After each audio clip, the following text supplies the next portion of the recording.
మాత్రం స్పష్టమమ్మా. రేవంత్ రెడ్డి ప్రభుత్వం పరిపాలనలో ఫ్లాప్ అందులో డౌట్ లేదు మీకు.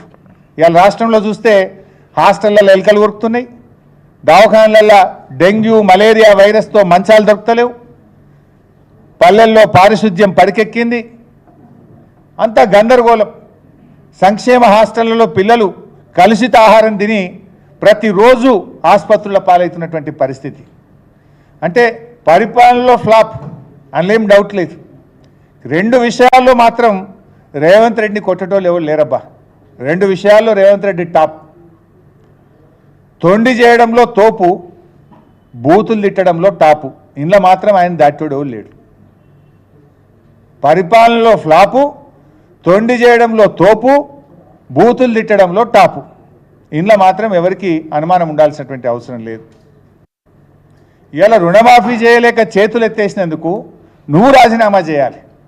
నువ్వు బేషరతుగా రాజీనామా చేయాల్సింది నువ్వు. దేవుళ్ళ మీద ఒట్లు పెట్టి మోసం చేసింది నువ్వు.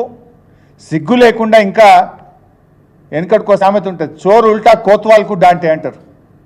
ఇవాళ నువ్వే ఉల్టా ఇంకా మాట్లాడే ప్రయత్నం చేస్తున్నావు నన్ను రాజీనామా చేయమని. రుణమాఫీలో కోత, మాటలేమో రోత.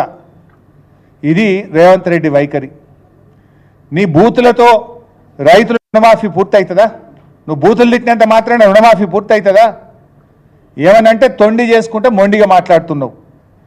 రంకెలేస్తే అంకెలు మారిపోవు, అబద్ధాలు నిజమైపోవు. నీ తిట్లతో రైతుల ఖాతాల్లో కోట్ల రూపాయలు పడవు. మమ్మల్ని తిట్లు తిడతావు కావచ్చు, కానీ దేవుడి మీద పెట్టిన ఒట్లు ఎట్లా మర్చిపోతావో అని నేను అడుగుతా ఉన్నా. రేవంత్ రెడ్డి గారు ఏమన్నారు? ఎన్ని దేవాలయాల మీద ఒట్లు పెట్టిండు ఒకసారి మీరే చూడండి. ఆయన పెట్టిన ఒట్లు ఇంత అంత కాదు.